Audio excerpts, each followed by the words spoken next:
Hi guys, welcome to my new video. এই ভিডিওর মাধ্যমে আপনি জানতে পারবেন কিভাবে আপনার ই-কমার্স ওয়েবসাইটের যাবতীয় স্টোর সেটিং ঠিক করে নেওয়া যায়। স্টোর সেটিং বলতে আপনার স্টোরের ঠিকানা, কোন সিটিতে আপনি ডেলিভারি করছেন, কোন এরিয়ায় ডেলিভারি চার্জ কীরকম, অথবা আপনি কী কী পেমেন্ট মেথড অ্যাকসেপ্ট করছেন, ইমেল সেটিংস ইত্যাদি সহ অন্যান্য যাবতীয় যে বিষয়গুলো আছে সেগুলো।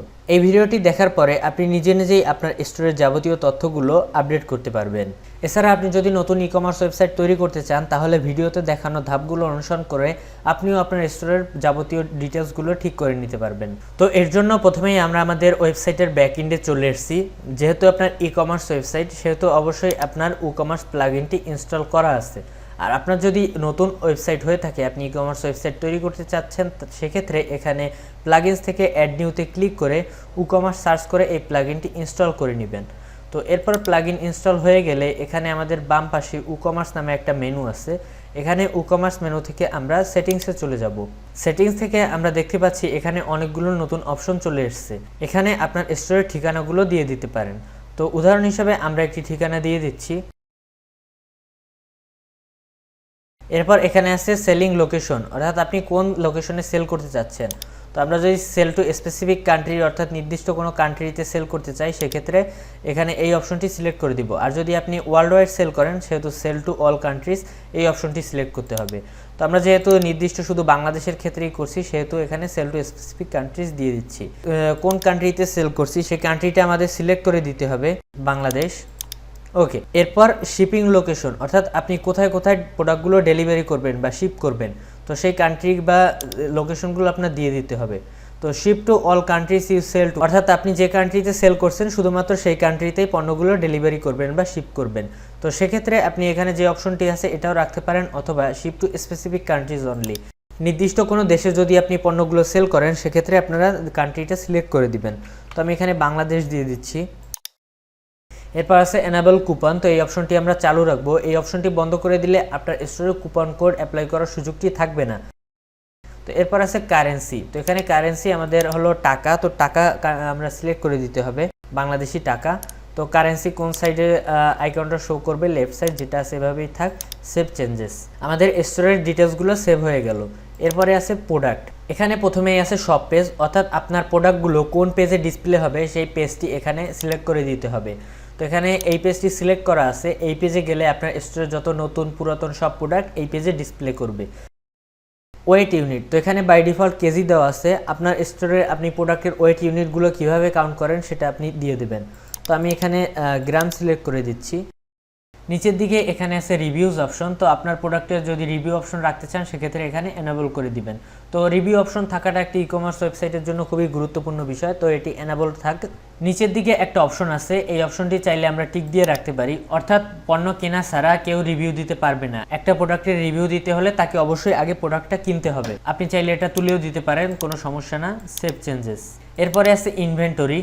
ইনভেন্টরি অপশনে আপনি প্রোডাক্টের স্টক ম্যানেজমেন্ট সম্পর্কে তথ্য দিয়ে রাখতে পারেন। আপনি যদি স্টোরে স্টক ম্যানেজমেন্ট করতে চান সেক্ষেত্রে এই অপশনটি এনেবল করে দিবেন। এরপর আছে নোটিফিকেশন, এই দুটি অপশন এনেবল করে রাখলে আপনার প্রোডাক্টের যখন কোনো লো স্টক হবে বা স্টক আউট হয়ে যাবে তখন আপনাকে ইমেলের মাধ্যমে নোটিফাই করা হবে। এখানে আপনি আপনার ইমেল অ্যাড্রেসটি দিয়ে দিবেন, তাহলে প্রোডাক্টের লো স্টক বা আউট অফ স্টক হয়ে গেলে আপনার এই ইমেইলে মেল চলে যাবে। এরপর এখানে যা আছে এভাবেই থাক, সেভ চেঞ্জেস।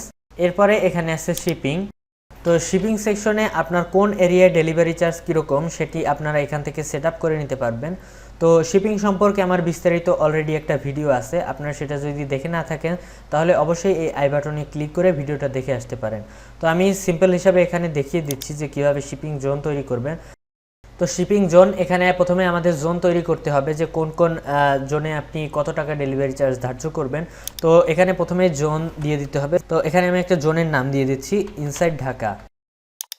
তো এখানে আমি দিয়ে দিচ্ছি ঢাকা। তো ঢাকার মধ্যে আপনার শিপিং মেথডটা কী হবে, যে এটা নির্দিষ্ট ফ্ল্যাট রেট থাকলে সেটা, যদি ফ্রি শিপিং দিতে চান তাহলে এখানে ফ্রি শিপিং সিলেক্ট করবেন।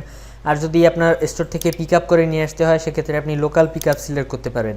তো আমরা এখানে ফ্ল্যাট রেট দিয়ে দিচ্ছি। ওকে, নাও এডিট। তো এখানে আমাদের একটা কস্ট দিয়ে দিতে হবে, ধরা যাক ঢাকার মধ্যে প্রোডাক্টের ডেলিভারি চার্জ 50 টাকা। Save changes, save. অর্থাৎ আমাদের এই ঢাকা জোনের মধ্যে অর্থাৎ ঢাকার মধ্যে যত অর্ডারগুলো আসবে সেক্ষেত্রে অর্ডার করার সময় 50 টাকা ডেলিভারি চার্জ শো করবে। একইভাবে আপনি চাইলে আউটসাইড ঢাকার ক্ষেত্রেও একটা জোন সিলেক্ট করে নিতে পারেন। তো এরপরে আছে পেমেন্ট। তো পেমেন্টের এখানে অনেকগুলো অপশন আছে, direct bank transfer, cheque payment, cash on delivery এবং পেপাল। তো আমরা ক্যাশ অন ডেলিভারিটি চালু করছি। এছাড়া আপনি যদি চেক পেমেন্ট বা ব্যাঙ্ক ট্রান্সফার অ্যাকসেপ্ট করেন তাহলে এগুলো অন রাখতে পারেন। এর বাইরেও যদি বিকাশ, নগদ বা অন্যান্য পেমেন্ট গেটওয়ে যুক্ত করতে চান সেক্ষেত্রে আমার আরেকটি ভিডিও আছে, আপনি আই বাটনে ক্লিক করে সেটি দেখে আসতে পারেন। তো অ্যাকাউন্ট অ্যান্ড প্রাইভেসি, এই অপশনে প্রথমেই আছে গেস্ট চেকআউট। তো এই অপশনটি যদি এনাবেল করা থাকে তাহলে নতুন কেউ অর্ডার করার সময় আপনার স্টোরে অ্যাকাউন্ট খুলতে হবে না, কোনো কাস্টমার স্টোরে অ্যাকাউন্ট খোলা ছাড়াই এক অর্ডার প্লেস করতে পারবে। তো আপনি চাইলে এই অপশনটি রাখতে পারেন, আবার যদি চান যে আপনার স্টোরে অ্যাকাউন্ট খুলতে হবে তাহলে এই অপশনটি ডিসেবল করে দিবেন। এরপরে এই অপশনটি চালু করে দিলে আপনার কাস্টমাররা চেকআউট পেজে লগ ইন করার অপশন পাবে, এতে সহজেই সেখান থেকে তারা লগ ইন করতে পারবে। তো আমরা এই অপশনটি চালু করে দিয়েছি। এরপর অ্যাকাউন্ট ক্রিয়েশন, তো আমরা এখানে এই দুটি অপশন চালু করব। এই অপশনটি এনাবেল করলে কাস্টমারদের যদি অ্যাকাউন্ট না খোলা থাকে সেক্ষেত্রে চেকআউট পেজে এসে ইউজার নেম এবং পাসওয়ার্ড দিয়ে নতুন অ্যাকাউন্ট তৈরি করে নিতে পারবে। এছাড়াও তারা মাই অ্যাকাউন্ট পেজে গেলে নতুন অ্যাকাউন্ট খোলার অপশন দেখতে পাবে। তো এরপর এই দুটি অপশন আমরা এখান থেকে তুলে দিব। এর কারণ হচ্ছে এখানে আপনি যদি এই দুটি অপশন এনাবল করে রাখেন তাহলে কাস্টমাররা অ্যাকাউন্ট খোলার সময় তাদের ইমেল অ্যাড্রেস দিলে তাদের ইমেইলে অটোমেটিক একটা ইউজার নেম জেনারেট হয়ে যাবে। এটা অনেক সময় ইউজাররা মনে রাখতে পারবে না, তো এই অপশনটি চালু না করাই ভালো। আর নিচের অপশনটি যদি আপনি চালু রাখেন সেক্ষেত্রে ইমেল অ্যাড্রেস দিলে এবং ইউজার নেম দিলে অটোমেটিক একটা পাসওয়ার্ড তৈরি হবে। তো পাসওয়ার্ড যেহেতু একটা সেন্সিটিভ বিষয় তো এটি আমরা অফ করে দিচ্ছি। এছাড়া বাকি যে অপশনগুলো আছে সেগুলো যেভাবে আছে এভাবেই থাক। Save changes. ইমেল, ইমেল সেকশনে কোন অর্ডার স্ট্যাটাসে কার কাছে ইমেল যাবে তো সেগুলো আপনি এখান থেকে সেট আপ করতে পারবেন। যেমন এখানে আছে নিউ অর্ডার, অর্থাৎ নতুন কোনো অর্ডার আসলে এখানে অ্যাডমিন যে ইমেলটা দেওয়া ছিল সেই অ্যাডমিন ইমেইলে একটা মেল চলে যাবে। এছাড়া বাকি যে অপশনগুলো আছে এই অপশনগুলোর ক্ষেত্রে দেখতে পাচ্ছি আমরা এখানে কাস্টমারের কাছে যাবে। তো আপনি চাইলে এখানে ম্যানেজে ক্লিক করে ইমেল অ্যাড্রেসটা চেঞ্জ করে নিতে পারেন। নিচে আছে ফর্ম নেম, অর্থাৎ কোন নামে ইমেলটা যাবে। তো এখানে আপনি আপনার স্টোরের নামটি দিয়ে দিতে পারেন, আর কোন ইমেল অ্যাড্রেস থেকে কাস্টমারের কাছে ইমেল যাবে তো সেই ইমেল অ্যাড্রেসটিও আপনি এখান থেকে চেঞ্জ করে দিতে পারবেন। তো সেভ চেঞ্জেস। আর এছাড়া বাকি যে অপশনগুলো আছে সেগুলো তেমন বেশি দরকার পড়ে না। এখানে ইন্টিগ্রেশন এবং অ্যাডভান্স অপশন থেকে কার্ড, চেকআউট, মাই অ্যাকাউন্ট পেজগুলো আপনি সিলেক্ট করে দিতে পারেন। কোন পেজটি আপনার কার্ড পেজ সেটি আপনি এখান থেকে সিলেক্ট করে দিতে পারেন। এছাড়া মাই অ্যাকাউন্ট পেজ কোনটি হবে সেটি আপনি এখান থেকে সিলেক্ট করে দিতে পারেন। তো বাই ডিফল্ট যেগুলো আছে এগুলো চেঞ্জ করার দরকার নেই।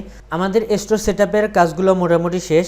এরপর আমাদের ওয়েবসাইটে গিয়ে একটি অর্ডার প্লেস করে আমরা দেখব যে সব অপশনগুলো ঠিকমতো কাজ করছে কিনা। তার জন্য আমরা আমাদের স্টোরে চলে যাচ্ছি। এখান থেকে আমরা একটি প্রোডাক্ট ওপেন করছি। তো প্রোডাক্টের প্রথমে আমরা রিভিউ সেকশনটা দেখি। তো রিভিউ সেকশনে আমরা দেখতে পাচ্ছি এখানে কোনো রিভিউ দেওয়ার অপশন নেই, অর্থাৎ যারা প্রোডাক্ট কিনবে তারাই কেবল রিভিউ দিতে পারবে। তো তাছাড়া রিভিউ অপশনটি শো করবে না। তো এবার প্রোডাক্টটি অর্ডার করে দেখি। অ্যাড টু কার্টে ক্লিক করলাম, ভিউ কার্ট।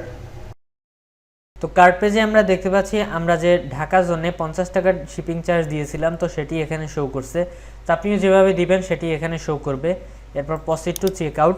চেকআউট পেজের শুরুতে এখানে লগ ইন করার একটি অপশন আছে, তো অর্থাৎ যাদের পুরনো অ্যাকাউন্ট আছে তারা এখান থেকে লগ ইন করতে পারবে।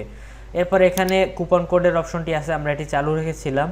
তো নিচের দিকে এখানে আছে বাংলাদেশ, অর্থাৎ আমরা দিয়েছিলাম যে আমরা শুধুমাত্র বাংলাদেশেই সেল করব, তো এর জন্য এখানে বাংলাদেশ শো করছে। তা আপনি যদি অন্যান্য কান্ট্রি দিয়ে দিতেন বা অন্যান্য কান্ট্রিতে সেল করতেন সেক্ষেত্রে এখানে আরও কান্ট্রির অপশনগুলো চলে আসতো।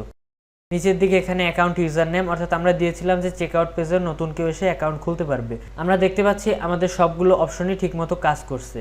তো এভাবেই খুব সহজেই আপনার স্টোরের যাবতীয় তথ্য আপনি সেট আপ করে নিতে পারবেন। আশা করছি এই ভিডিওর মাধ্যমে আপনাকে সাহায্য করতে পেরেছি। ভিডিওটি ভালো লাগলে অবশ্যই লাইক, কমেন্ট, শেয়ার করতে ভুলবেন না। দেখা হবে নতুন কোনো ভিডিওতে। আল্লাহ হাফেজ।